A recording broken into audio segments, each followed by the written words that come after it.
ॐ श्रुतिस्मृतिपुराणानाम् आलयं करुणालयं नमामि भगवत्पादं शङ्करं लोकशङ्करं शङ्करं शङ्कराचार्यं केशवं बादरायणं सूत्रभाष्यकृतौ वन्दे भगवन्तः पुनः पुनः निधये सर्वविद्यानां विजशे भवरोगिणां गुरवे सर्वलोकानां दक्षिणामूर्तये नमः। ॐ सहना भवतु सहनौ भुनक्तु सह वीर्यं करवावहै तेजस्विनावधीतमस्तु मा विद्विषावहै।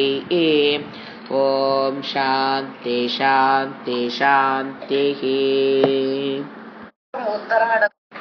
भगवद्गीதை। ॐ पार्थाय प्रतिबोधितां भगवता नारायणेन स्वयं व्यासेन कृतितां पुराणमुनिना मध्ये महाभारतम् अद्वैतामृतवर्षिणीं भगवतीम् अष्टादशाध्यायिनीम् अम्ब त्वामनुसन्ततामि भगवद्गीते भवद्वेषिणीम्। ஏழாவது அத்தியாயம், நாலாவது ஸ்லோகம். மூணையும் மறுபடியும் மீனிங் பார்க்கலாம். பூமி ராப்போ நலோ வாயுஹு கம்மனோ புத்திரேவச்ச அகங்கார இதயம் மே பின்னா பிரகிருதி ரஷ்டதா.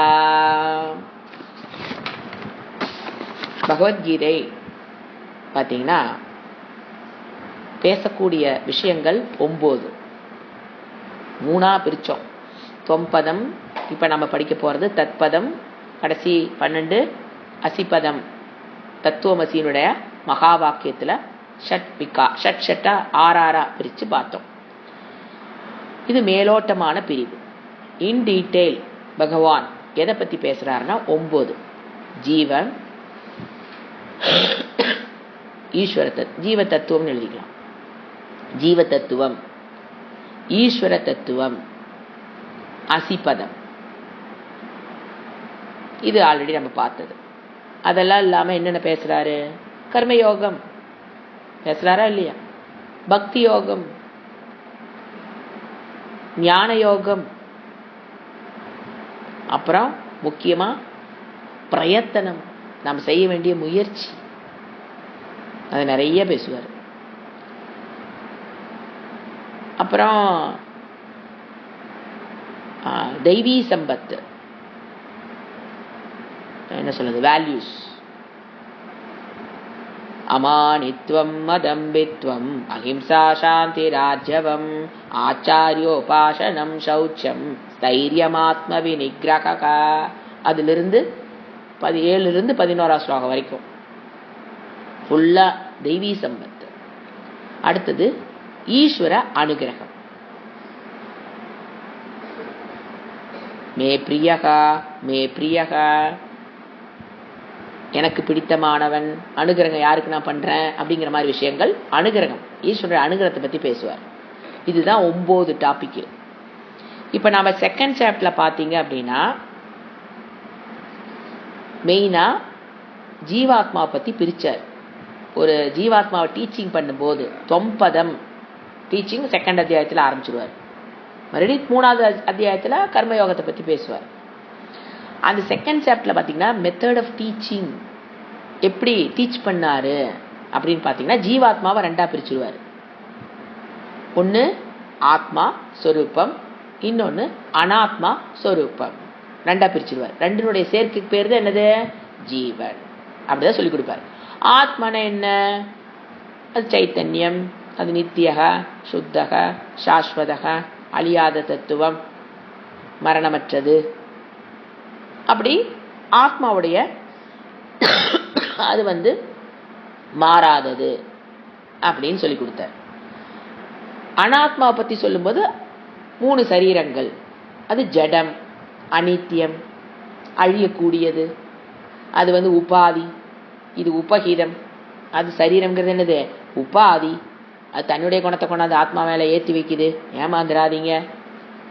இது ஆத்மா பற்றி சொல்லும்போது சத்து சித்து ஆனந்த ஸ்வரூபம் இங்க இந்த பக்கம் அனாத்மா பத்தி சொல்லும்போது அது ஜடம், 5 பூதங்களால் ஆனது, அதுக்குன்னு எதுவும் கிடையாது.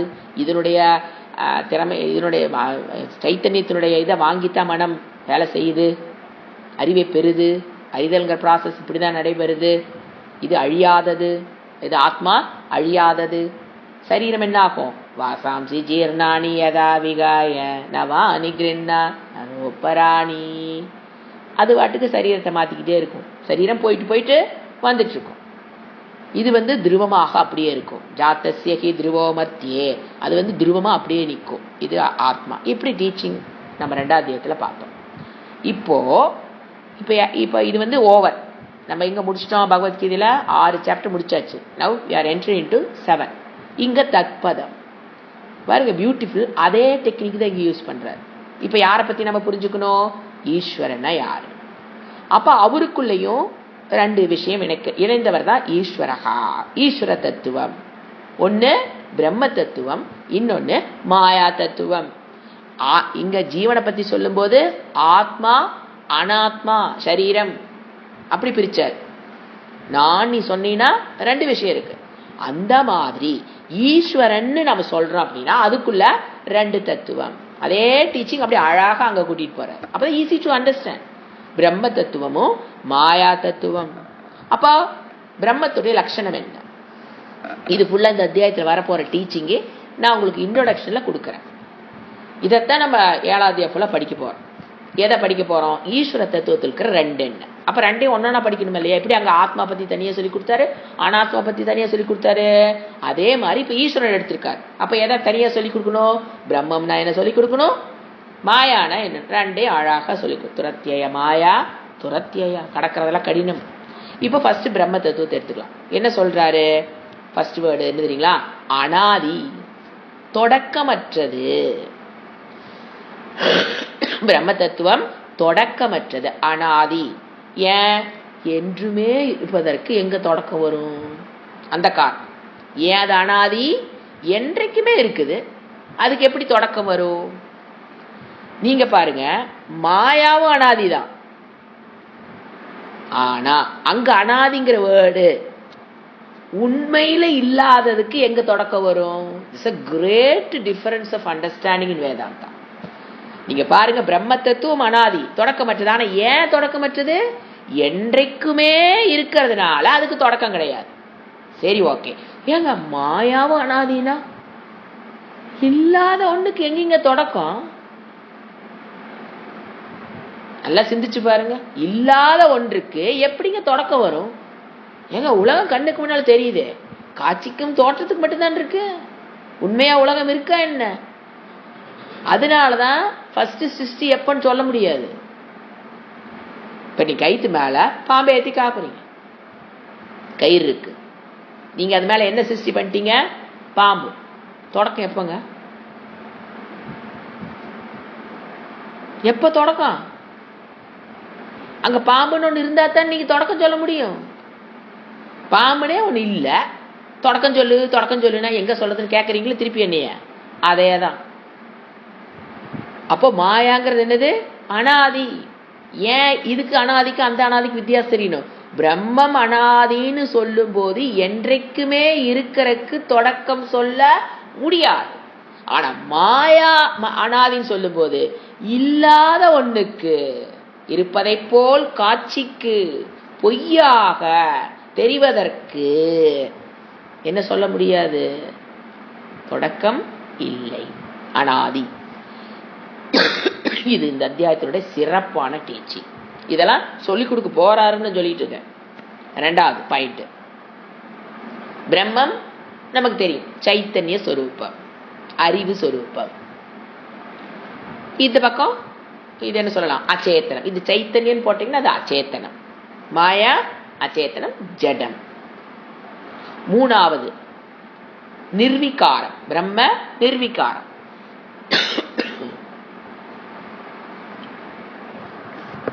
மாறாதது. சிருஷ்டிக்கு முன்னால எப்படி இருந்ததோ சிருஷ்டி அப்போ அப்படியே தான் இருக்குது, சிருஷ்டி முடிஞ்சதுக்கு அப்புறம் அப்படியே தான் பிரம்மம் இருக்க போது, அங்க எந்த மாற்றமும் கிடையாது. ஆனா இந்த பக்கம் மாயா சவிகாரம். மாறிக்கிட்டே தான் இருந்துதான் இந்த உலகத்தை படைக்கிறான். சவிக்காரி, சவிக்காரம்னு போடுங்க, மாற்றத்திற்கு உட்பட்டது. 4வது டிஃபரன்ஸ். இங்க என்ன இருக்குது? நிர்குணம், குணம் கிடையாது. ஆனா இவ என்னது? மாயா, திரிகுணாத்மிகா மாயா. அடுத்தது பிரம்மம் சுதந்திரம், தன்னுடைய இருப்புக்கு யாரையும் அது சார்ந்து இல்லை. ஆனா மாயா என்னது? பரதந்திரம், தன்னுடைய இருப்புக்கு பிரம்மனை சார்ந்திருக்கிறது. இந்த ரோப் ஸ்னேக், அதாவது கயிற்றின் மேல் ஏற்றி வைக்கப்பட்ட பாம்பு தன்னுடைய இருப்புக்கு கயிற்றை சார்ந்திருப்பதை போல் பொய்யா ஒண்ணு இருக்கு அப்படின்னா அது கண்டிப்பா இன்னொன்னு சார்ந்து இருந்தாகும். அப்போ அதை போல் இந்த உலகம் என்னது? பொய், காட்சி பிழை. அப்ப அது என்ன பண்ணி ஆகணும்? ஒண்ணு சார்ந்து இருக்கணும். சோ பரதந்திரம். சுதந்திரம்னா தன்னுடைய இருப்புக்கு யாரையும் சாராதது சுதந்திரம். இந்தியா சுதந்திரம் அடைஞ்சது, அது முன்னால யாரை சார்ந்து இருந்தது? பிரிட்டிஷ். பரதந்திரம், அதனால அந்த வேர்டு சுதந்திரன், சுதந்திர நாள். அடுத்தது சத்தியம், உண்மையில் இருப்பது இது மட்டும்தான் சத்தியம். அந்த பக்கம் மாயா என்னது? சொல்லவே கூடாது, சொல்லிடணும் நீங்களே. சத்தியம்னா அங்க என்ன வேர்டு போடணும்? மித்யா. எஸ், மித்யா. ஆச்சா, இப்ப என்னென்ன சொன்னோம்? அனாதி, அறிவு சொரூபம், மாறுதலுக்கு உட்படாத நிர்விகாரம், நிர்குணம், ஸ்வதந்திரம், சத்தியம். அப்படி ஒண்ணு. இந்த பக்கம் அனாதி, அச்சேதனம், சவிகாரம், திரிகுணாத்மிகா, பரதந்திரம், மித்யா. இந்த 2 தத்துவம் சேர்ந்து கிடைப்பது யாரு? ஈஸ்வரன். இது புரிஞ்சுக்கணும் ஃபர்ஸ்ட். ஏன்னா இந்த அத்தியாயத்துக்குள்ள போறதுனால 2ம் சேர்ந்து ஈஸ்வரஹா, ஜெகத் காரணம். இது 2 சேர்ந்ததுக்கு அப்புறம் தான் அவருக்கு என்ன சக்தி கிடைக்குது? ஜெகத். நீங்க பாருங்க, தனியா பிரம்மம் உலகத்தை படைக்க முடியாது. சோ 2ம் சேரும் போதுதான் அவருக்கு என்ன பேர் வருது? ஜெகத் காரணம். இப்போ உலகம், உலகம் தான் என்னது? காரியம். இப்போ சிருஷ்டி. சிருஷ்டியில பாத்தீங்கன்னா இங்க சொல்ற பகவத்கீதையை பேஸ் பண்ணி ஒரு சிருஷ்டி. இவர் ஃபாலோ பண்ற சிருஷ்டி வந்து முனினாம் கபில முனின்னு சொன்னார் பாத்தீங்களா? அன்னைக்கு ஒருத்தர் கேட்டீங்க, ஏன் அவர் கபில முனின்னு சொன்னாரு? அவர் கிருஷ்ணரு கபில முனி சாங்கியம்தான், ஆனா அவர் கொடுக்கிற சிருஷ்டி பிரகாரத்தை எடுத்துக்கிறார். எப்பவுமே இப்ப பதஞ்சலி பாத்தீங்கன்னா அவங்களுடைய வேதாந்த சித்தாந்த கருத்துக்களை நம்ம ஏத்துக்க மாட்டோம். ஆத்மா பல அப்படிங்கிற கருத்துல நம்ம ஏத்துக்க மாட்டோம். பட் அவர் சொல்ற அந்த மனதுக்கு ஒரு டெக்னிக் இருக்குது பாருங்க. அப்பா மனதை எப்படி அந்த யமா நியமா தாரணம் தியானம் சமாதி, அந்த கோர்ஸ் ஆஃப் மனதை ஒரு கட்டுப்படுத்துவதற்கு உண்டான வழி சொல்லி கொடுக்குறாரு பாருங்க. அவருக்கு ஈக்குவலா இன்னும் யாருமே சொல்லவும் மாட்டாங்க. ஏன்னா அவர் அல்டிமேட் தொட்டுட்டாரு. அப்போ அதை எடுத்துக்கலாம். பகவத் கிருஷ்ணர் என்ன பண்ணுவாரு? பதஞ்சலி வச்சுட்டு அவர் அந்த தியான சாப்டரவே அவர் வச்சிருப்பாரு. அந்த யமா நியமங்கிற வேர்டு கிருஷ்ணனோட வேர்டே இல்ல, பதஞ்சலி அவரோட வேர்டு. அது அவருடைய வேர்டு அதெல்லாம். அப்போ நமக்கு என்ன தெரியுது அப்படின்னா, சித்தாந்தம்ங்கிறது மாறிக்கு இருக்கலாம், சாங்கியர் பிலாசபிங்கிறது வேறதான், துவைதீஸ். ஆனா அவங்க கொடுக்கிற சிருஷ்டி கிரமத்தை யார் எடுத்துக்கிறாரு? கிருஷ்ணன் எடுத்துக்கிறார். ஏன்னா பக்காவா இருக்கு அந்த குணங்கள், அது உண்டான விதம், அது சொல்ற சிருஷ்டி கிரமம். இப்ப நீங்க படிச்ச தத்துவபோதத்தில் சங்கராச்சாரியார் கொடுத்த, சங்கராச்சாரியர் இன்னொரு உபனிஷத்தில் இருக்கிறத கொடுக்கிறார். அதிலிருந்து இது மாறுபட்டதுன்னு சொல்ல முடியாது. ஏன்னா ஏன் சிருஷ்டி பத்தி இத்தனை டிஃபரன்ஷியன்ஸ் ஒருத்தரும் ஒரு மாதிரி கொடுக்குறாங்க, அது எப்படிங்க நம்ம ஏத்துக்கிறேன்னா, நாம பாக்குறது கைத்து மேல ஏற்றி வைக்கிற பாம்பு, அது தட் இஸ் நாட் நம்மளுடைய சிருஷ்டிங்கிறது புரிந்து கொள்ளப்பட வேண்டிய விஷயமே அல்ல. நம்மளுடைய தாற்பயம் சிருஷ்டி எப்படி ஆச்சுன்னு கண்டுபிடிக்கிறது அல்லவே அல்ல. தடஸ்த லட்சணம். நமக்கு மெயின் பிரம்மத்தை பத்தி புரிஞ்சுக்கணும். ஆனா அது கண்ணுக்கு தெரியாத ஒரு விஷயமா இருக்கும்போது, புரிஞ்சு கொள்வதற்கு கஷ்டமா இருக்கும்போது, கண்ணுக்கு தெரிகிற இந்த சிருஷ்டியை வச்சு அதை புரிய வைக்கிறதுக்காக இது தடஸ்த லட்சணமாக, சிருஷ்டி என்பது தடஸ்த லட்சணமாக உபயோகப்படுத்தப்படுகிறது. முதல் தெளிவா புரிஞ்சுக்கணும். சிருஷ்டி பத்தி படிக்கிறதோ, கர்ம பலனை பத்தி படிக்கிறதோ, ஜென்மத்தை பத்தி படிக்கிறதோ நம்மளுடைய தாத்பரியம் அல்ல. இப்போ இது எப்ப சிருஷ்டி படிச்சாலும் இது மனசுல தெளிவா வச்சுக்கணும். சிருஷ்டி படிக்கிறது நம்மளுடைய தாத்பரியம் அல்ல. அதை யூஸ் பண்ணி புரிஞ்சுக்க போற விஷயம் வேற. எப்படி ஒரு தாய் மரத்தையும் மரக்கிளையும் யூஸ் பண்ணி சந்திரனை காட்டுவதற்கு பயன்படுத்துகிறாளோ, தாயினுடைய தாத்பரியம் மரத்தையும் மரக்கிளையும் சொல்லி கொடுக்கறது இல்ல. அவளுடைய தாத்பரியம் சந்திரனைக்கு அந்த குழந்தைக்கு புரிய வைக்கணுங்கிறதுக்காக அவங்க ரெண்டு பேர்த்தையும் யூஸ் பண்றாங்க. நீங்க பாருங்க, அதை யூஸ் பண்ணதுக்கு அப்புறம் மறுபடியும் ஒரு தடவையும் அதை ரெண்டையும் யூஸ் பண்ணியே சந்திரனை பாரு சொல்ல போறாங்க. ஞானம் ஏற்பட்டதற்கு பிறகு மரமோ கிளைகளோ அவசியம் இல்லை. பிரம்மனை பற்றி ஞானம் ஏற்பட்டதுக்கு பிறகு சிருஷ்டியோ கிரமமோ தேவையில்லை. ஆனா ஃபர்ஸ்ட் எங்கதான் காமிக்கும்? அம்மா மரத்தை தான் காமிச்சாகணும். அதுதான் சிருஷ்டிங்கிறது அந்த அளவுக்கு. அப்போ அதுல சில வேறுபாடுகள் வருவதை சாஸ்திரம் ஏற்றுக்கு. உபநிஷத்துக்குள்ளே டிஃபரெண்ட் டைப்ஸ் ஆஃப் சிருஷ்டி வரும். அதாவது சின்ன சின்ன மாற்றங்கள் இருக்கும், அவ்வளவுதான். பெருசா ஒரு மாற்றம் இருக்காது. இந்த ரெண்டும் சேர்ந்து சிருஷ்டி பதிங்கிறதுல மாற்றம் கிடையாது. பிரம்ம தத்துவம் மாய தத்துவம் சேர்ந்துதான் சிருஷ்டிங்கிறதுல மாற்றம் கிடையாது. அது ப்ராசஸ்ல 1-2 சிலதெல்லாம் 2 பூதங்களே இல்லாம இருக்கும். கேட்டா அதெல்லாம் இன்க்ளூட் ஆயிடுச்சுங்க. ஸோ அதெல்லாம் நம்ம ஏத்துக்கலாம். இப்ப நம்ம பகவத்கீதையில் சிருஷ்டி very important part in Bhagavad Gita. இது சாங்கியம் புரியாம இது புரியாது. நீங்க சாங்கிய பிலாசபியினுடைய சிருஷ்டிய படிக்காம வர்றவங்க இந்த இடத்தை டீச் பண்ண முடியாது, புரிந்து கொள்ளவும் முடியாது. இப்ப நம்ம எங்க போயாகணும்? எப்படி தியானத்துக்கு நம்ம எங்க போனோம்? பதஞ்சலி இருந்துதான் தியானத்தை எப்படி புரிஞ்சுக்கிட்டோமோ, சிருஷ்டி கிருஷ்ணனுடைய சிருஷ்டி புரிஞ்சுக்கிறோம். அவர் சொல்ற சிருஷ்டிய அவர் எங்க அவர் தானாலும் சொல்லலீங்க. கபில முனி என்ன சொல்லி வச்சிருக்காரோ அதை அவர் இங்க எடுத்துக்கிறார். அதுல சின்ன இவருக்கு உண்டான மாற்றங்களையும் பண்ணிக்கிறார். அது இறைவன் கொடுத்த ஃப்ரீடம். அது நாம பண்ணிக்கலாம், தப்பு இல்லை. புரியறதுக்கு அந்த மாதிரி. இப்ப இவர் என்ன சொல்றாரு? படைப்புனா 3 நிலை. அதாவது இப்ப நம்ம எப்படி மைண்ட் செட் பண்ணிக்கணும்னா, கிருஷ்ணர் சிருஷ்டிய எப்படி சொல்றாரு? ஏன்னா ஆல்ரெடி தத்துவ போத்திரம் நம்ம படிச்சு வச்சிருப்போம். அப்படியேன அப்படித்தானே, அப்படி அல்ல. இவரு செட் பண்ணிக்க, இல்ல கன்ஃபியூஸ் ஆயிருவீங்க. கிருஷ்ணரு ஏதாவது வேர்டு யூஸ் பண்ணிட்டே இருக்கிற கிருஷ்ணா கிருஷ்ணான்னு. கிருஷ்ணரு சிருஷ்டியை எப்படி சொல்றாரு? அவரோட ஓன் சொல்லல, சாங்கியத்தை எடுத்துக்க. அதுல கபில முனி என்ன சொல்றாரோ அதை எடுத்துக்கிட்டு அதுல கொஞ்சம் மாற்றங்களும் பண்றாரு. புரிஞ்சா? நல்லா புரியலனா கன்ஃபியூஸ் ஆயிருவீங்க. அதுக்கு திருப்பி சொல்றேன். இப்போ சிருஷ்டி 3 நிலை. காரண நிலை, சூக்ஷ்ம நிலை, ஸ்தூல நிலை. சிருஷ்டிங்கிறது 3 நிலையில வருங்கிறார். இப்ப பானை மண் காரணமா இருக்கும்போது மண். பானைக்கு ஏதுங்க சூக்ஷ்மம்? குயவன் எப்படிப்பட்ட பானையை படைக்க வேணும்னு சொல்லும் போது அது எங்க போயிருச்சு? மண்டைக்குள்ள. சூக்ஷ்மமான பானையை அவன் மனதில் உருவாக்கிட்டு தான் மண்ணை கையில் எடுப்பாரு. அப்ப அங்க உருவாயிருச்சு சூக்ஷ்மா. அப்புறம் வெளியில அவர் என்ன நினைச்சு வச்சாரோ அது வெளியில தெரியும், ஸ்தூலம். ஃபர்ஸ்ட் சிருஷ்டிங்கிறது 3 நிலை. படைப்பு என்பது 3 நிலை.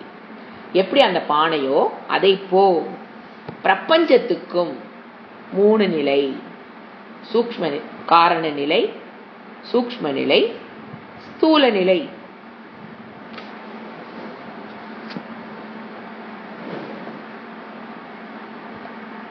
இதுல சாங்கியர் துவைதீஸ்.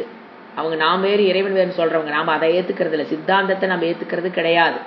அவருடைய சிருஷ்டி கிரமத்துல எப்படி சொல்றாரு?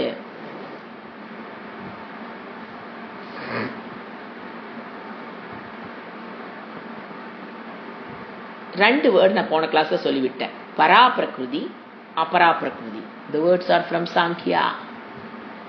கபில முனியோட வேர்டு அது ரெண்டும். பரா பிரகிருதி, அபரா பிரகிருதி. இந்த 2 வேர்டு கூட ஜஸ்ட் மீனிங் மட்டும் கொடுக்குறேன். இப்போ ஈஸ்வர தத்துவம்னு ஒன்று பார்த்தோம் இல்லையா? அதுக்குள்ள இருக்கிற பிரம்மனுக்கு பேரு பரா பிரகிருதி. இப்ப 2 சேர்ந்த நிலையில் புரிஞ்சுக்கணும். பிரம்மனை சனித்து இருக்கும்போது பரா பிரகிருதின்னு சொல்லக்கூடாது. 2ம் சேர்ந்த நிலையில் அந்த பிரம்மனுக்கு பேரு பரா பிரகிருதி, அந்த மாயைக்கு பேரு அபரா பிரகிருதி. ஜென்ரலா இது எல்லாரும் கன்ஃபியூஸ் ஆகிற வேர்டு, ரொம்ப ஈஸியா புரிஞ்சுக்கலாம். சேர்ந்த நிலையில், அதனால ஃபர்ஸ்ட் எடுத்து நான் சொன்னேன், பிரம்ம தத்துவம் மாய தத்துவம் சேர்ந்த நிலையில். இப்போ ரெண்டு விரல், இந்த பக்கம் இது வந்து இடது கை விரல், இது வலது கை விரல், தனித்தனியா இருக்குது. இப்போ இது பிரம்மம், இது மாயா பிரகிருதி. இப்போ என்ன ஆகுது, ரெண்டும் சேருதுங்களா? இப்போ அதுல அந்த லெஃப்ட் இந்த நிலையில் இதுக்கு பேரு பராபிரகிருதி.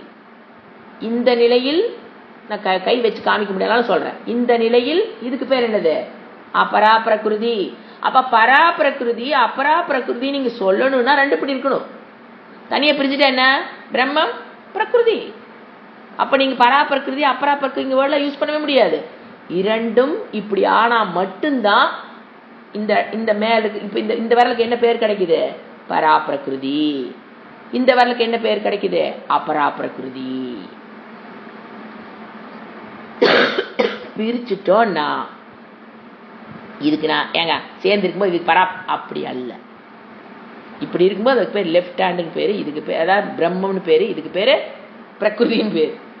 சேர்ந்த பொழுது அப்போ ஈஸ்வர, இது எப்படி சொல்லலாம், ஈஸ்வர தத்துவத்தில் இருக்கும் பிரம்மனுக்கு பராபிரகிருதி, ஈஸ்வர நிலையில் இருக்கும் மாயாவுக்கு பேரு அபராபிரகிருதி.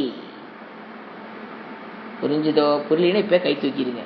ஏன்னா இதை வச்சுதான் அவர் சிருஷ்டியை கொண்டு போக போறார். இப்போ சேராம இருக்கும்போது பிரம்மம் சொல்றோம், மாயான்னு சொல்றோம். சேர்ந்த நிலையில் ரெண்டும் சேர்ந்தாச்சு. இப்ப இவருக்கு பேர் என்ன, லெப்ட் ஹேண்ட் ரைட் ஹேண்ட், பிரம்மம் மாயா பிரகிருதி வச்சுக்கலாம். பிரம்மம் பிரகிருதி பேர் தனித்தனி, ஆனா சேர்ந்ததுக்கு அப்புறம் இதே விரல்கள் தான் கண்ணுக்கு தெரியுது. ஆனா நம்ம என்ன சொல்றோம், இத ஈஸ்வரஹா பேர், புது பேர் வந்துருச்சு. அப்ப ஈஸ்வரனிடத்தில் தான் என்ன வேர்டு நம்ம யூஸ் பண்ண முடியும், அவரிடத்தில் இருக்கிற அது அதே பிரம்மன் தாங்க, வேற எல்லாம் கிடையாது. ஆனா இந்த நிலைக்கு வருதா, தனியா இருந்த நிலைங்கிறது இப்ப இப்படி இந்த நிலை வேறீங்க, இந்த நிலை வேற தானே, ரெண்டு ரெண்டு டிஃபரன்ஸ் தானே, அதுல ஒன்றும் பிரச்சனை இல்லையே. இப்படி இருக்கிறது வேற, இப்படி இருக்கிறது வேற தானே. அப்போ இப்படி இருக்கும்போது ஒரு பேரு, ஏன்னா ரெண்டையும் டிஃபரன்ஷியேட் பண்றதுக்காக. இப்ப ரெண்டு சேர்ந்த பொழுது அந்த ஈஸ்வரனிடத்தில் இருக்கிற பிரம்மத்தத்தை உள்ள இருக்கா இல்லையா, பராபிரகிருதி உள்ள மாயத்தத்துவம் இருக்கா இல்லையா, அபராபிரகிருதி. அவ்வளவுதான். ரெண்டும் சேர்ந்த நிலையில் பிரம்ம தத்துவத்துக்கு பேரு பராபிரகிருதி, இதுக்கு பேரு பராபிரகிருதி, இந்த விரலுக்கு பேரு அபராபிரகிருதி. பிரிக்க முடியாது. இந்த ரெண்டு நிலை என்ன, நான் பிரிச்சு இப்படி நிக்கிற அப்படியே நின்று வந்து பிரிந்த நிலை, இது சேர்ந்த நிலை. சேர்ந்தாலும் இப்ப வந்துங்க, இங்க ஒரு டியூப்லைட் இருக்கு, இங்க ஒரு டியூப்லைட் இருக்கு, ரெண்டு டிஃபரெண்ட் லைட் தான். நீங்க தனியா போட்டா இது தனியா அதனுடைய வெளிச்சத்தை பாக்குறோம், அதை போட்டீங்கன்னா அதனுடைய வெளிச்சத்தை நீங்க தனியா பாக்குறீங்க. ரெண்டு டியூப்லைட் ஒரு ஹால்ல போட்டதுக்கு அப்புறம் நான் கேட்கறது, ரெண்டு டிஃபரெண்ட் லைட் உள்ள இருக்குதா இல்லையா, அந்த ஹால்ல இருக்குதா இல்லையா, ஆனா நம்மளால பிரித்து அறிய முடியுதா, அதுதான். தனித்தனியா இருக்கும்போது இந்த லைட், இந்த டியூப்லோட லைட் இதுன்னு தெரியுது, அந்த லைட்டை போட்டீங்கன்னா அதனோட லைட்டுங்கிறது நமக்கு தெரியுது, அந்த வெளிச்சம் நம்ம டிஃபரன்ஷியேட் பண்ண முடியுது. இப்ப நான் கேட்கறது, ஒரு ரூமுக்குள்ள ரெண்டு டியூப் லைட்டை போட்டதுக்கு அப்புறம் ஒரு ஒளி விளக்கு கிடைக்குதா இல்லையா, அத பிரித்து அறிய முடியுமா, இதெல்லாம் வந்து இதோட சேர்ந்தது, இதெல்லாம் ஏன் என்ன ஆயிடுச்சு, ரெண்டும் பிரிக்க முடியாமல் இணைந்து விடு. சுவிட்ச் ஆஃப் பண்ணுங்க, மறுபடியும் பிரிஞ்சிடும். அப்பத்திக்கு தான் அது பிரிக்க முடியாமல், எது வரைக்கும், சுவிட்ச் ஆஃப் பண்ற வரைக்கும் தான். சுவிட்ச் ஆஃப் பண்ணிட்டீங்கன்னா என்ன ஆயிரும், ப்ராடக்ட் ஒரு சுவிட்ச் போட்டீங்கன்னா தனியா தெரியும், மறுபடியும் இந்த சுவிட்ச் போட்டீங்கன்னா தனியா தெரியும். சோ பிரிக்க முடியாமல் பார், பிரித்து அறிய முடியாது. அதுகளுக்கு தெரியும் நம்ம லைட் எதுன்னு, ஆனா நமக்கு பாக்குறவங்களுக்கு என்ன தெரியாது. பிரித்து அறிய முடியாத நிலையில் இருக்கும் பிரம்ம தத்துவத்துக்கு பேரு பராபிரகிருதி. பிரித்து அறிய முடியாத நிலையில் இருக்கும் மாய்க்கு பேரு அபராபிரகிருதி. புரிஞ்சுங்களா? ஓகே. அடுத்தது இப்போ சாங்கிய சிருஷ்டி இங்க 25 தத்துவங்கள். இந்த 2 வேர்டு முதல்ல புரிஞ்சுக்கணும். இப்ப கம்மிங் என்டர் இன்டு கபிலாஸ் சிருஷ்டி. கபிலர் என்ன சொல்றாரு பாத்தீங்கன்னா, 25 தத்துவங்கள் தோன்றின.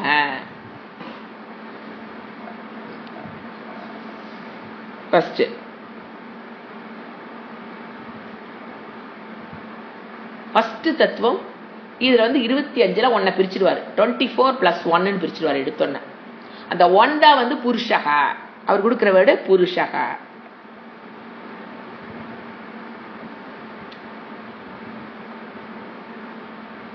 ஆத்மா அவர் கொடுக்கறதுக்கு மீனிங் ஆத்மா. அது அவர் என்ன சொல்லுவாருன்னா, கர்த்தா நாட் போக்தான்றுவார். சரி, நாட் கர்த்தா போக்தா. அந்த புருஷக அவர் கொடுக்கறதுங்க இதெல்லாம். அதனாலதான் சொன்னேன், கன்ஃபியூஸ் ஆயிடக்கூடாது. அவர் சொல்றது நாட் கர்த்தா பட் போக்தா. ஃபர்ஸ்ட் தத்துவம் புருஷகா, ஆத்மா, நாட் கர்த்தா பட் போக்தா. இது அவர் கொடுக்கிற எக்ஸ்பிளனேஷன். இப்போ மற்றதெல்லாம் தனியா பிரிச்சிட்டாரா? 24 தத்துவங்கள் என்னென்ன? அதுல ஃபர்ஸ்ட் பிரகிருதி. அது மூல பிரகிருதி. நாம சொல்ற அந்த மாயத்தை அவர் இதை சொல்றாரு. நாம சொல்றோம் இல்லையா, மாயம்னு ஒரு தத்துவம் சொல்றோம் இல்லையா, அதைத்தான் அவர் இந்த பிரகிருதின்னு யூஸ் பண்றாரு. அனாதி அதை ஒத்துக்குவார். அனாதி நாம சொல்ற மூல பிரகிருதி நாம் சொல்லுவோம். மாயா நாம் சொல்ற மாயான்னு வச்சுக்கலாம். இது மித்யா. அதிலிருந்து வந்த, ஆனா இவரை பொறுத்த வரைக்கும் இது சத்தியம். டிஃபரன்ஸ் பிட்வீன் நம்மளுக்கும் இவருக்கு என்ன வித்தியாசம்னா, பிரகிருதி என்ன சொல்லுவாரு? சத்தியம், தனக்கென்று சுயமான இருப்பை உடையதுன்னு சொல்றது கபிலா. ஆனா நாம என்ன ஒத்துக்கிறது இல்ல? பரத்தந்திரம். அதை முதலே சொல்லிட்டேன், பரத்தந்திரம். மாயாங்கிறது என்னது? பரத்தந்திரம். தன்னுடைய இருப்புக்கு பிரம்மனை சார்ந்திருக்குங்கிறது வேதாந்தம். ஆனா கபிலா அவர் அதை சொல்றது இல்லை. இந்த இடத்துல மாறுபடுறாரு. அது தனக்கென்று இருப்பை உடையது. நீங்க பாருங்க, அந்த இடத்துல ஒரு தப்பு நடந்தோன்ன அதை நீங்க அப்படியே பாருங்க, அதுக்குன்னு இருப்பு இருக்கு, அது சத்தியம் சொல்ல ஆரம்பிச்சோம்னா உலகம் என்ன ஆயிரும்? அவங்களை பொறுத்த வரைக்கும் சத்தியம். அந்த இடத்துல ஒரு இடத்துல அப்படியே டீவியேட் ஆனது. அப்புறம் முட்டு கட்டி எதை ப்ரூவ் பண்ணி ஆகணும்? உலகம் சத்தியம், உலகம் சத்தியம். வேற வழி இல்லை. ஏன்னா எங்கிருந்து வந்திருக்குது? அதைவே சத்தியம் சொன்ன அந்த ஒரு பிரச்சனையினால அவங்களுடைய துவைதத்திலிருந்து அவங்களால வெளியில வரவே முடியல. புருஷக அது ஒரு சத்தியம், இது ஒரு சத்தியம். அவங்களை பொறுத்த வரைக்கும் 2 சத்தியம். புருஷன் சொல்லிட்டாங்களா முதல்ல, அது சத்தியம்ன்றுவாங்க. பிரகிருதிங்க அதுவும் சத்தியம். அப்படி ஒரு தத்துவம். அவங்க சொன்னது மாயா. இந்த பூர்வ ஜென்ம எல்லாம் அதெல்லாம் ஒத்துக்குவாங்க அவங்க. எது மாயா, மித்தியா, அதெல்லாம் ஒத்துக்கிறாங்க. அதுதான் பிரகிருதி. அதுல சொல்ற கருத்துக்கள் அதே தான். ஆனா ஒன்னே ஒண்ணு அவங்க அநித்தியம்னு ஒத்துக்கிறது இல்ல, நித்தியம்ங்குவாங்க. அடுத்து அதுல இருந்து வந்தது மகத்து. இதெல்லாம் வேர்ட்ஸ் ஆஃப் கபிலங்க. மகத்து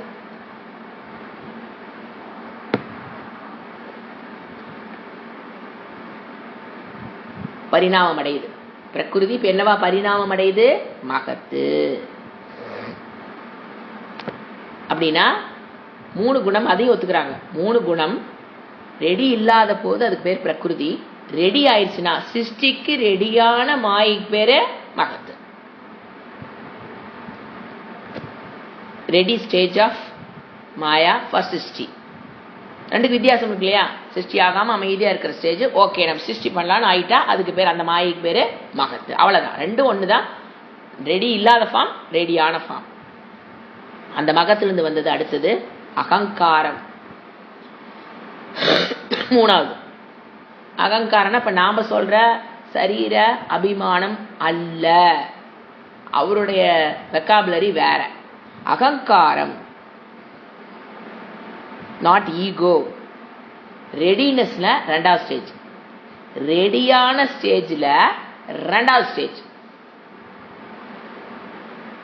ரெடியான ஃபர்ஸ்ட் ஸ்டேஜ் மகத்து. ரெடியான ஸ்டேஜ்ல மாயா. 2வது ஸ்டேஜ் பேர் அகங்காரம்.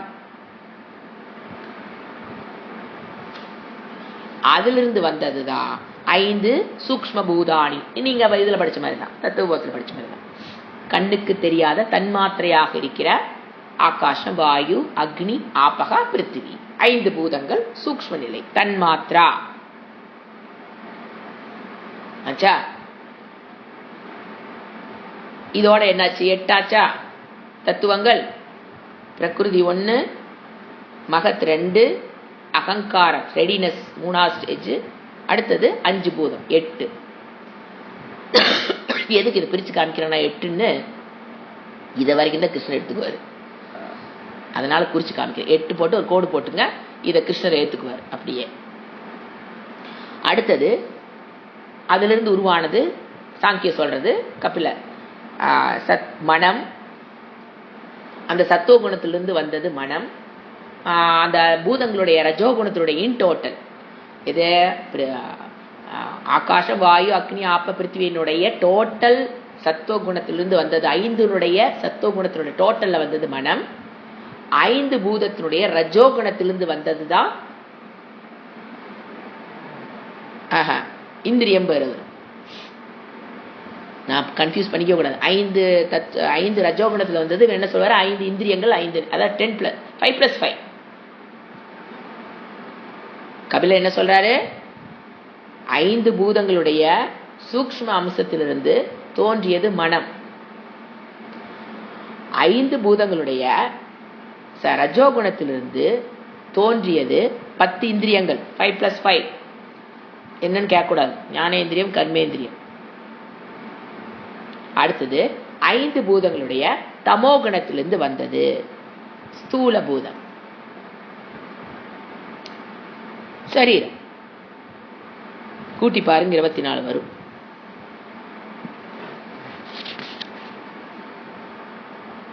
சூக்ஷ்ம பூதங்கள் 5, அதிலிருந்து வந்ததுதான் நம்மளுடைய சரீரங்கள் எல்லாம். இப்போ 24 + 1 பிரிச்சுக்கணும். இதுல என்ன மாறுபடுறாரு கபிலரு? புருஷன் ஒரு இடத்துல அங்க ஒரு பிரச்சனை, அவர் நாட் கர்த்தா ஆனா போக்தான்னு ஒத்துக்கிறாங்க. அடுத்தது இங்க மாயை தத்துவத்துல படிக்கும் போது அது சத்தியம்னு சொல்லுவாங்க. That is the difference between அவர். ஆனா இதுல கிருஷ்ணர் எடுத்துக்கிறது சத்தியம்ங்கிற வேதாந்தத்துல முரண்பட்ட கருத்தை கபிலரிடமிருந்து அவர் எடுத்துக்கிறது கிடையாது. சிருஷ்டி கிரமத்துல அவர் எடுத்துக்கிறாரு. இப்போ எப்படி எடுத்துக்கிறாரு? அப்படியெல்லாம் சுவாலா பண்ணல. அவர் சில மாற்றங்கள் வேற செய்யறாரு. முதல்ல என்ன புரிஞ்சுக்கணும்?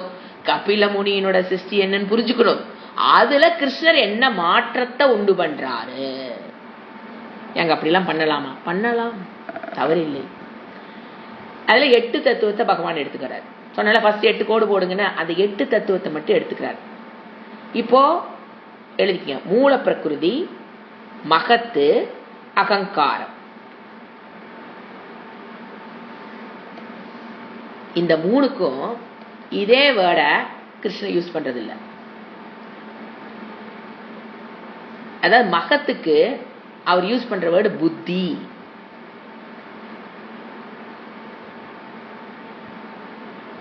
அகங்காரத்துக்கு அவர் யூஸ் பண்ற வேர்டு மனகா. இது கிருஷ்ணாவுடைய வொக்காபுலரி. பிரகிருதிக்கு அவர் யூஸ் பண்ற வேர்டு அகங்காரம். இந்த 3 வேர்டு நோட் பண்ணி நல்லா கட்டம் போட்டு அந்த ஏரியாவில் எழுதி வச்சுட்டீங்கன்னா தான் படிக்கும்போது நமக்கு புரியும். இல்லைன்னா ஸ்லோகங்களை புரிந்து கொள்ளவே முடியாது. சோ மகத்துக்கு கிருஷ்ணர் யூஸ் பண்ற வேர்டு புத்தி. அகங்காரத்துக்கு அவர் யூஸ் பண்ற வேர்டு மனம். கபில முனி எதை மகத்துன்னாரோ அதை கிருஷ்ணர் என்ன பாரு புத்தின்னு சொல்லுவார். அகங்காரம்னு எதை சொல்றாரோ அதை கிருஷ்ணன் என்ன சொல்லுவாரு? மனம்னு சொல்லுவாரு. பிரகிருதின்னு கபில முனி எதை சொல்றாரோ அத இவர் என்ன சொல்லுவாரு? அகங்காரம். இத இந்த அத்தியாயம் முடிகிற வரைக்கும் அப்படியே ஒரு பேப்பர்ல எழுதி ஒரு ஸ்லோகம் படிக்கும் போதும் இதை ரெஃபரன்ஸ் வச்சுக்கிட்டாதான் அத்தியாயமே புரியும். நாங்க மாத்தி கொடுப்போம், ஆனா தெளிவா புரியற. இப்ப நீங்க வாங்க. எது நம்ம போன கிளாஸ்ல ஏதோ நிறுத்தணும். அதாவது என்ன 3வது சொன்னாரு? சகஸ்ரான மனுஷியானாம் சகஸ்ரேஷு. அதான போன ஸ்லோகத்துல என்ன சொன்னாரு? இதெல்லாம் புரிஞ்சுக்கிறது மனுஷியானாம் சகஸ்ரேஷு. அப்படி ஆயிரக்கணக்கான மனிதர்கள் ஒருவனே மோட்சத்தினுடைய பொருட்டு பாடுபடுகிறான். 1000ல் 1 சொல்ல முடியாது. இந்த காலத்தை பாப்புலேஷன்ல 10 கோடிக்கு ஒருத்தர்னு கூட சொல்லலாம். அவ்வளவு பேர் தான் மோட்சத்துக்கு முயற்சி செய்கிறார்கள். அவங்க முயற்சி செய்கிற சித்தர்களிலும் ஒருவனே தன்னை அறிகிறான். It's success. எல்லாரும் தன்னை அறியறத உள்ள போறாங்க. 10 கோடியில ஒரு ஆள் தான் உள்ள போகுது. அந்த உள்ள போன ஆள்லையும் புரிஞ்சுக்கிறதுங்கிறது, நான் போன கிளாஸ் சொன்னது ஜாயின் பண்ணிக்கலாம். டிராப் அவுட் இல்லாம 2 ஸ்டேஜ்ல டிராப் அவுட் ஆவாங்க. கிளாஸ்க்குள்ள வந்ததுக்கு அப்புறம் டிராப் அவுட் ஆயிட்டு அவ்வளவுதான், புரிந்து கொள்ள. அப்போ ஃபர்ஸ்ட் இனிஷியல் லெவல்ல டிராப் அவுட், அடுத்தது சிரவணம் மனனம் முடிந்த நிலையில் ஆகிற டிராப் அவுட். அது 2 தமாளிச்சு வெற்றி அடைபவன், கோல் அடைபவன் ரொம்ப கம்மி. ஒத்துக்கிறாரு, கிருஷ்ணரே ஒத்துக்கிறாரு. It is not easy joke. அப்போ அதுக்கு சுவாமிஜி சொல்றது மராத்தான் ரேஸ் ஓடுற மாதிரி நினைச்சுக்கோங்களேன். இப்ப ஊர்ல 1000 பேர் தூங்கிட்டு இருக்கிறோம். இப்பெல்லாம் 10,000 பேர், 1,00,000 பேர், ஈரோடு எடுத்த 4-5 லட்சம் பேர். இப்ப காலையில 5 மணிக்கு மராத்தான். எத்தனை பேர் ஓடுவாங்க? ஒரு 1000 பேர் வச்சுக்கோங்க. ஈரோட்ல இருந்து போறவங்க 1000 பேர். அந்த 1000 பேர்த்துல கடைசியில போய் ரீச் ஆவ யாரு? ஒரு 4-5 பேர். அதுதான் அதே மாதிரிதான் பேர் வேதாந்தங்கிறது. Just like marathon race. ஆரம்பிக்கும் போது பாத்தீங்கன்னா சும்மா ஜேன்னு போகும். பாத்தீங்களா, எல்லாம் குட்டி பொடுசு எல்லாம் ஓடிக்கிட்டு இருக்கும். ஐயோ இதெல்லாம் எப்படி கம்ப்ளீட் பண்ணு நாமளே நினைச்சுவோம். ஆனா அங்கங்க எல்லாம் டிராப் அவுட் ஆகி கடைசியா போய் ஒரு 4 பேரா 3 பேரா முடிப்பாங்க. அது மாதிரிதான் வேதாந்தம். அதுதான் ஒரு பாடல் ஒண்ணு இருக்குமே, அதாவது இவரு ரமணர் இன்னொருத்தர் சொன்னதுக்கு நெகேட் பண்ணுவார். அதாவது அவர் என்ன சொல்லுவாருன்னா, கோபாலகிருஷ்ண பாரதின்னு ஒருத்தருங்க, அவர் ஒரு பாடல் எழுதியிருப்பார். அவர் இந்த ஐயே மெத்த கடினம் ஆருத்ரா தர்ஷனம், ஆருத்ரா தர்ஷனம் அவர் என்ன சொல்லுவாரு? ஐயே மெத்த கடினம் ஆருத்ரா தர்ஷனம். ஆருத்ரா தர்ஷனம் தெரியும் இல்லைங்களா? அது மெத்த கடினம். இந்த இடத்துல ஆருத்ரா தர்ஷனம்னா ஞானம். கோயில்ல போய் பார்க்கிற ஆருத்ரா தர்ஷனம் இல்ல, ஞானம். அதை அவர் மனசுல வச்சுக்கிட்டு அவர் என்ன பாட்டு பாடுவாரு? ஐயோ ஐயா, அது ஐயன்னு போடுவார். ஐயா மெத்த கடினம் ஆருத்ரா தர்ஷனம், ரொம்ப கஷ்டம்ப்பா இந்த ஞானத்தை பெறதுன்னு கோபாலகிருஷ்ணன் பாரதி பாடிடுவார். ரமர அவர் காலத்துக்கு பின்னால வந்தவர். அவரை நெகேட் பண்றதுக்காக இவரன் ஒரு பாட்டு பாடி பாத்தீங்களா? ஐயே அதிசுலபம் ஆத்ம வித்யா. அப்படி கிடையாது, இவர் நெகேட் பண்ணிடுவார். அதிசுலபம் ஆத்ம வித்யா, அதிசுகம், அதிசுலபம் அது அதிசுகம். ரமணர் ஒரு பாடல் பாத்தீங்கன்னா, ஒரு பாடல் இருக்கும். அந்த இடத்துல அந்த புக்கு வாங்கி படிச்சீங்கன்னா அங்கேயே எழுதியிருப்பாங்க. இது அவருடைய கருத்துக்கு இவர் நெகேட் பண்றாங்க. ஏன்னா அவர் என்ன சொன்னார்னா, அன்குவாலிஃபைட் பர்சனுக்கு ஐயா மெத்த கடினம் ஆருத்ரா தர்ஷனம். கோபாலகிருஷ்ணர் இவரு சொல்றாரு, குவாலிஃபிகேஷன் இருந்துச்சுன்னா அதிசுகம் அதிபல் அப்படின்னு, அது ஈஸி சுலபம். அதிசுலபம் அதிசுகம், அது ரமணருடைய பாடல். அது இப்ப எது சொல்லனா, டிராப் அவுட் ஆகிறதும் ஆகாததும் குவாலிஃபிகேஷனை பொறுத்து அமையுமே தவிர நம்மளுடைய விதின்னு எடுத்துக்க கூடாது. நம்ம முயற்சி பண்ணணும். அதுக்கப்புறம் பிராரப்தம் தான் நான் டிராப் அவுட் ஆயிட்டேன்னு சொல்லி தப்பிச்சுக்க கூடாது. அதுக்கான சொன்னேன், என்னுடைய பிராரப்தங்க அவ்வளவுதாங்க என்னை கூட்டிட்டு வந்தது. பிரயத்தனம்னு அது ஒரு சப்ஜெக்டே இருக்குதுங்க. பிரயத்தனம் பண்ணணும். அதுக்கப்புறம் எப்படி டிராப் அவுட் ஆகும்? ஆக மாட்டோம். அதை புரிஞ்சுக்கா நான் அந்த பாடலை கோட் பண்ணேன். இப்போ எங்க வந்துட்டோம்? பகவத்கீதையினுடைய சிருஷ்டி டிஃப்ரெண்ட் ஃப்ரம் தத்துவபோதா. பேசிக் கான்செப்ட்ல மாறாதுங்க, வேர்ட்ஸ் சில இடத்துல மாறும். பூமி ராப்போ நலோ வாயுகு கம்மனோ புத்தி ரேவச்ச அகங்கார இதயம் மே பின்னா பிரகிருதி. டக்குன்னு பிரகிருதி ரஷ்டதா. இவர் எதை பிரகிருதின்னு சொல்றாருன்னு சொன்ன வச்சுங்களா, அந்த பேப்பரை கையில வச்சுக்குங்க. அப்பதான் இந்த ஸ்லோகத்தை புரிஞ்சுக்க முடியும். எழுதிக்க மீனிங். பூமிகி அதெல்லாம் அதே வேடுதான். பூமி ஆப்பகனா நீர், அனலம்னா நெருப்பு, வாயுனா வாயு காற்று, கம்னா வெளி, ஆகாசம். நீங்க பாருங்க, இங்கேயே ஆடுற மாதிரி பாத்தீங்களா? நாம என்ன சொல்லுவோம்? ஆகாஷாத் வாயு வாயோர் அக்னி ஆப்பக பிருத்திவிங்கிறத கடைசியில் கொண்டாந்து நம்ம ஆடுறாவே படிச்சிருப்போம் இத்தனை நாளா. ஆகாஷம் தான் முதல் சொல்லுவோம். இவர் பாத்தீங்களா டக்குன்னு எங்க போடுறாரு? ஆகாஷ கடைசியா தான் போடுறாங்க. இது கபில முனியினுடைய ஸ்டைல். தப்பு இல்லைங்க, எக்ஸ்பிரஷன். We can enjoy. அதை நல்லா தெரிஞ்சு வச்சுட்டோம்னா அதையவே இவங்க எப்படி வேறு விதமா சொல்றாங்கன்னு we can enjoy the class. If you understand the class only then you can enjoy. என்ன சொல்றாரு? டிஃபரன்ஸ் பார்த்துட்டே வரலாம். பூமி, ஆபக, நீர், நெருப்பு, வாயு, ஆகாசம். கம்னா ஆகாசம். மனம் 5, மனம் 6, புத்தி 7, அகங்காரம் 8. நான் சொன்னேன் இல்லையா 8 தத்துவத்தை எடுத்துக்குவாருன்னு, அது இருக்கிறத மட்டும் எடுத்துக்குவாரு. அகங்காரமேவ, அகங்காரமும் இதி என்று இந்த மாதிரி 8ஆக இதி என்று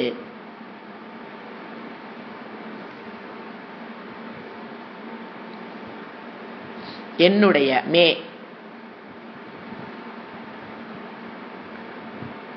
இயம் இந்த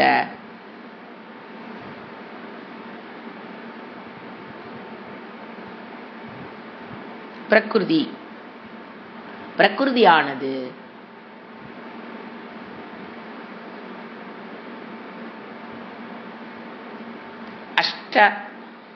அஷ்டதா 8 விதமாக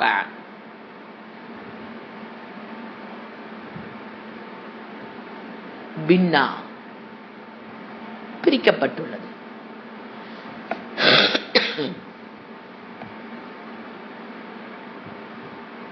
அப்படின்னா இப்ப 8 இந்த பிரகிருதியிலிருந்து இவை தோன்றினங்கிறார். பரிணாமம் அடைந்து ரஜோ தமோ சத்துவ குணத்தினுடைய பரிணாமம் எது தோன்றிச்சு? 5. இப்ப இவர் சொல்றது சூக்ஷ்ம பூதம் 5 தன்மாத்ரா, அப்புறம் மனம், புத்தி, அகங்காரம் தோன்றுச்சு அப்படிங்கிறது.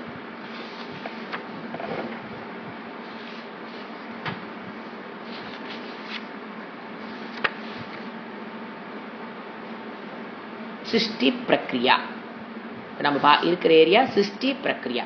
ஏன் ஒரு சிருஷ்டிலையும் ஒரு இடத்துலையும் பார்த்தீங்கன்னா, இப்போ சாந்தோக்கியத்தில் சொல்லப்படுற சிருஷ்டி வேற, தைத்திரியத்தில் சொல்லப்படுற சிருஷ்டி வேற, மாண்டூக்கியத்தில் சொல்லப்படுற சிருஷ்டி வேற. தைத்திரியத்தில் பார்த்தீங்கன்னா பஞ்சகோஷ பிரக்ரியா அப்படி வரும். அப்படி ஒரு இடத்துலையும் சிருஷ்டி மாறுபடுது. இங்க இது பகவான் எடுத்துக்கிறது கபில ரிஷியினுடைய முனியினுடைய சிருஷ்டி. அதுல அந்த பிரகிருதியிலிருந்து இப்ப என்ன தோன்றிச்சுங்கிறாரு?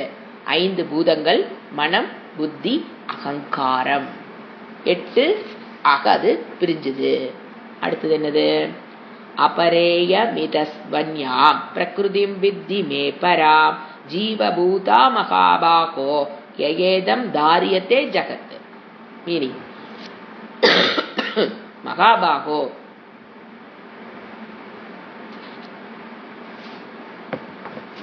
பெரிய தோலை உடையவனே, பெருந்தோழனே,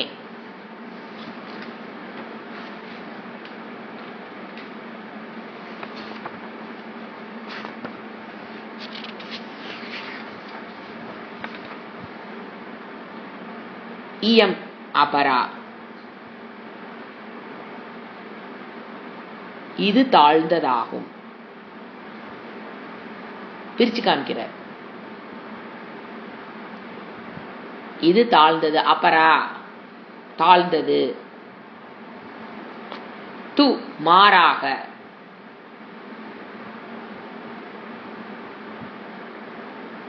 ஏயா தூண மாறாக, ஏயா எதனால்.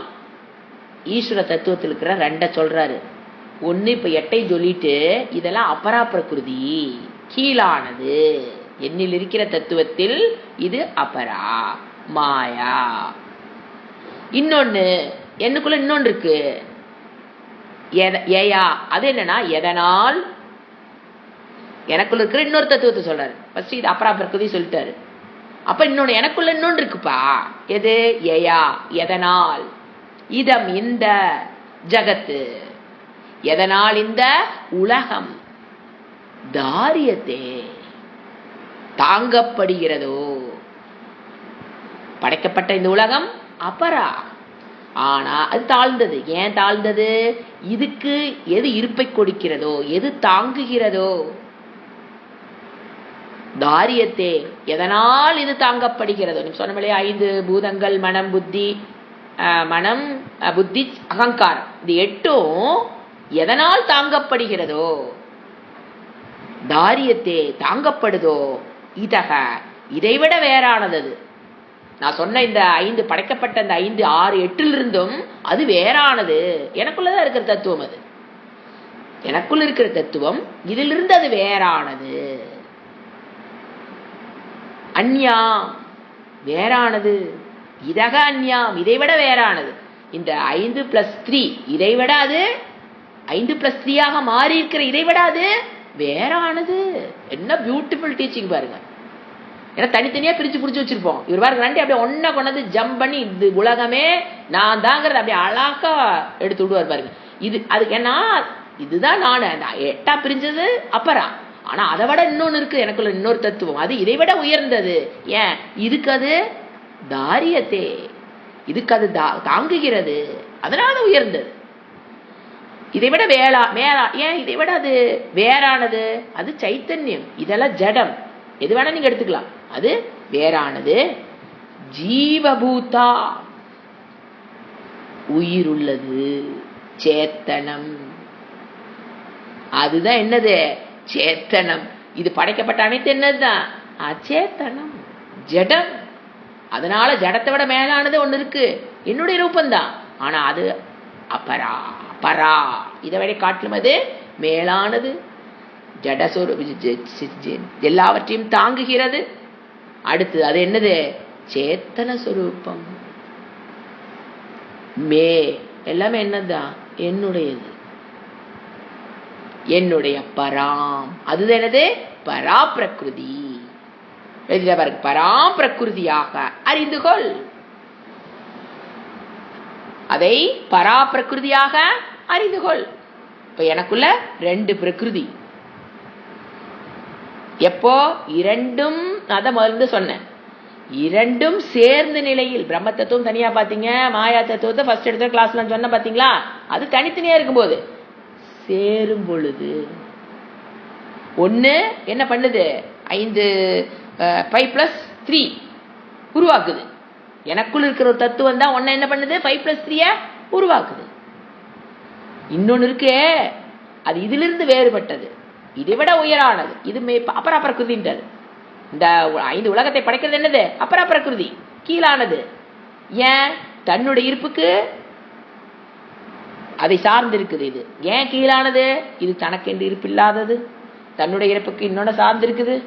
இது ஜடம், அதனால இது என்னுடைய ஃபார்ம்ல இது கீழானது.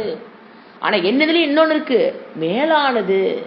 அது இதை விட மேல. ஏன் இதை விட மேலானது? சேத்தனம். இதுக்கு அது அடைக்கலம், என்ன சொல்ற? இருப்பை கொடுக்கிறது. இதைவே நீங்க சரீரத்தில் எடுத்து பாருங்க. For your understanding sake, I am these two, ஆத்மா அனாத்மா, put together is me. இல்லையா? தான சரீரம். ஆத்மா அனாத்மா put together தான் இப்ப நான் இருக்கேன். அதுல அனாத்மாங்கிறது தேவையில்லைன்னு சொல்ல முடியாது. கீழானது, தனியாக இருப்பில்லாதது, ஜடம். அதான நானுங்கிற. இன்னொன்னு இதிலிருந்து மேலானது. ஏன்? இதுக்கு அது இருப்பை கொடுக்குது. சோ எனக்குள் இப்ப என்ன பிரிச்சு காமிக்கிறாரு? அந்த எப்படி டெக்னிக் அங்க யூஸ் பண்ணாரோ நீங்க பாருங்க. அந்த 2nd அத்தியாயத்துல இவ்வளவு டெப்தா போகல அவரு. ஏன்னா பிகினிங் ஸ்டூடெண்ட்ஸ் இதெல்லாம் சொன்னா கன்ஃபியூஸ் ஆயிடும். கப்பல் எல்லாம் கொண்டாந்து விட்டா எரிச்சிருவாங்க கிளாஸ் விட்டு. முதல்ல தத்துவ போதம், அது நிறைய பேர் இப்ப கிளாஸ் இது பாத்தீங்கன்னா சொசைட்டிக்குள்ள தத்துவ போதமே எடுக்காம பகவத்கீதை வேற எடுக்க ஆரம்பிச்சிடறாங்க. அவங்களே இந்த இடத்த எப்படி சொல்லி புரிய வைக்க போறாங்க, நமக்கு என்ன ஒரு கியூரியாசிட்டி இருக்கு எனக்குள்ளேயே. என்னன்னா இது தத்துவ போதத்தில் இருக்கிற சிருஷ்டி வச்சுதான் அவர் அங்க பேச ஆரம்பிச்சாரு. ஆனா இந்த இடத்துக்கு வந்தோன்னா டக்குன்னு எங்க போறாரு கபில். இப்ப பாருங்க அந்த டீச்சிங் அங்க இப்ப நீங்க நல்லா ஜாயின் பண்ணி பாருங்க. 2வது அத்தியாயத்துல இந்த அளவுக்கு டெப்தா போகல. ஆனா இந்த அத்தியாயத்துல சொல்லும் போது அந்த 2 சேர்ந்ததுங்கிறத நீங்க இங்க புரிஞ்சுக்கிற, எங்க புரியுற பாருங்க. தத்துவ விசாரத்தை புரிந்து கொள்ளும் போது இப்ப ஆத்மா அனாத்மா எவ்வளவு ஈஸியா புரியுது பாருங்க. That is the teaching. That is the beauty of teaching. That is the efficiency teaching. இதுக்கு மேல ஒரு டீச்சிங் யாராலையும் கொடுக்க முடியாது. எப்படி அந்த இணைச்சு கடைசியில் அழுங்காம என்னன்றுவாரு, டேய் உன்னை யோசனை பண்ணிப்பாரு. யூ ஆர் ஆல்சோ என்னதான் புட் டுகெதர். 2, ஒன்னு பரா ஒன்னு அபரா. இது ஜடம் உடல், மூணு சரீரம், காரண சரீரம், ஸ்தூல சரீரம், சூக்ஷ்ம சரீரம். ஜடம் தன்னுடைய இருப்பாக்கு தனக்கு கிடையாது. அது உனக்குள்ள இருக்கா, உனக்குள்ள அதிலிருந்து வேறுபட்ட ஒண்ணு. அது என்னது? பரா, மேலானது, இதுக்கு இருப்பு கொடுக்குது. அதுதான் என்னது? உயிர் உள்ளது. ஜட அது உயிர் உள்ளது, அதுல சேத்தனம். புற்றுகதா ஜீவா, அது ரெண்டு புட்டுகதா இஸ் ஈஸ்வரா. Beautiful teaching. இதனுடைய கண்டினியூஷன் அடுத்த கிளாஸ்ல பார்க்கலாம். இந்த அத்தியாயம் அப்படியே போக போகுது. We can enjoy the class very much. ஓம் சாந்தி சாந்தி சாந்தி. ஹரிஹி ஓம். ஸ்ரீ குருப்யோ நமஹ. ஹரிஹி ஓம்.